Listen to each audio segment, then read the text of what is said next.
bangsa yang besar adalah bangsa yang mengingat jasa-jasa para pahlawan. Seperti kata Bung Karno, jas merah jangan pernah melupakan sejarah.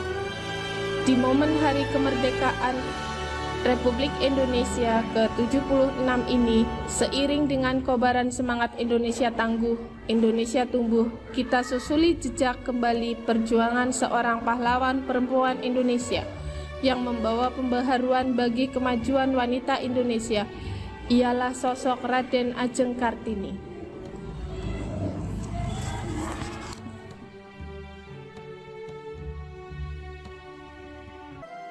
Kartini adalah anak kelima dari 11 bersaudara kandung dan tiri. Dari kesemua saudara sekandung, Kartini adalah anak perempuan tertua. Kakeknya, Pangeran Aryo Condronegoro IV, diangkat bupati dalam usia 25 tahun dan dikenal pada pertengahan abad ke-19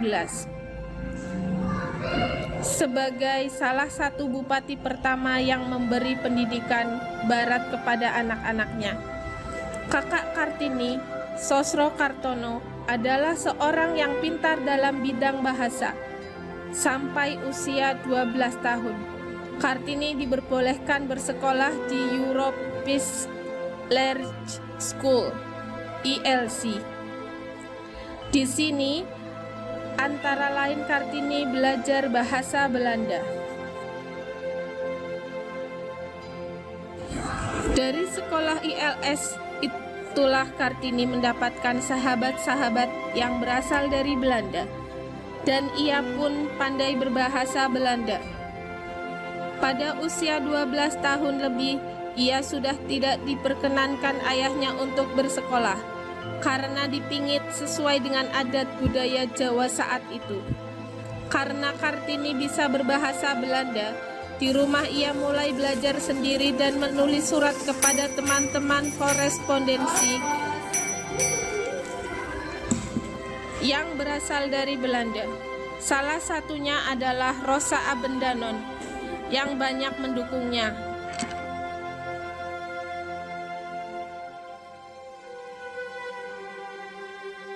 Kartini menikah pada tanggal 12 November 1903. Oleh orang tuanya, Kartini dijodohkan dengan Bupati Rembang, KRM Adipati Aryo Singgih Joyo Adiningrat, yang sudah pernah memiliki 3 istri. Suaminya mengerti keinginan Kartini, dan Kartini diberi kebebasan dan didukung mendirikan sekolah wanita di sebelah timur pintu gerbang kompleks kantor Kabupaten Rembang, atau di sebuah bangunan yang kini digunakan sebagai gedung pramuka. Sejak saat itu, berdirilah sebuah sekolah wanita yang dipelopori oleh Kartini. Banyak anak-anak perempuan yang diajak untuk belajar di sekolah tersebut. Mereka diajari tentang baca tulis, pentingnya perempuan menjadi sosok yang pandai, pemikiran baru dengan persamaan derajat dan kedudukan perempuan dan laki-laki di masyarakat. Kita sebagai perempuan tidak hanya bisa mengerjakan pekerjaan seorang wanita, seperti mengurus rumah tangga, merawat anak, tetapi wanita juga memiliki ilmu-ilmu yang bisa dimanfaatkan untuk kemajuan bangsa dan negara. Semisal menjadi dokter, yang nantinya akan bisa merawat orang banyak. Jadi tidak hanya bisa dilakukan oleh para laki-laki saja. Jika seorang wanita menjadi sosok yang cerdas, maka kelak akan mampu mendidik anak-anaknya menjadi cerdas pula. Karena itu, sangatlah penting bagi seorang wanita untuk memiliki kesempatan belajar yang sama seperti para laki-laki. Cita-citanya yang tinggi dituangkan dalam surat-suratnya kepada kenalan dan sahabatnya orang Belanda di luar negeri.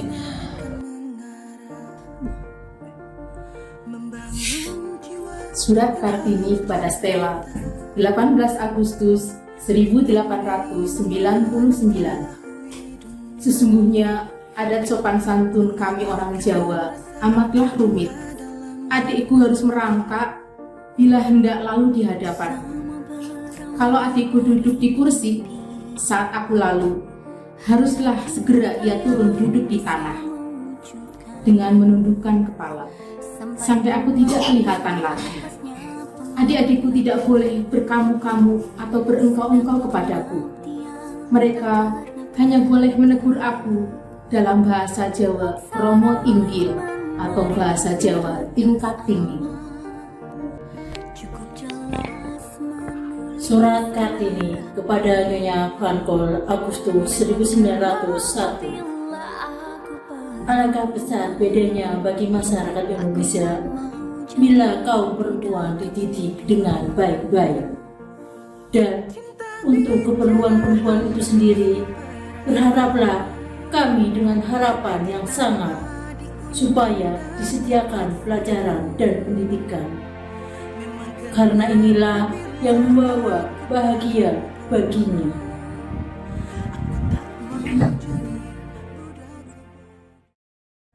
Surat Kartini kepada Stella 25 Mei 1899. Orang kebanyakan meniru kebiasaan orang baik-baik.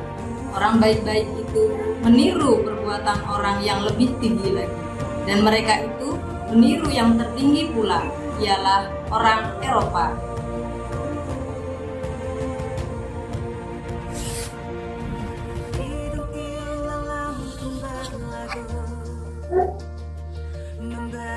Surat Kartini kepada Nyonya Abendano 12 Desember 1902. Kami berikhtiar supaya kami teguh sungguh, sehingga kami sanggup menolong diri sendiri. Menolong diri sendiri itu kerap kali lebih sukar daripada menolong orang lain. Dan siapa yang dapat menolong dirinya sendiri akan dapat menolong orang lain dengan lebih sempurna.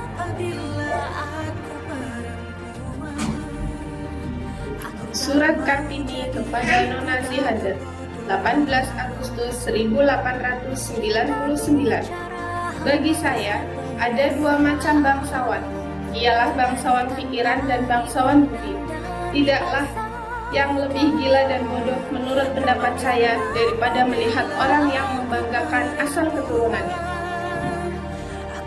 Surat Kartini kepada Nyonya Vankol 20 Agustus 1902. Bolehlah negeri Belanda merasa berbahagia memiliki tenaga ahli yang amat bersungguh-sungguh mencurahkan seluruh akal dan pikiran dalam bidang pendidikan dan pengajaran remaja-remaja Belanda. Dalam hal ini, anak-anak Belanda lebih beruntung daripada anak-anak Jawa yang telah memiliki buku selain buku pelajaran di sekolah.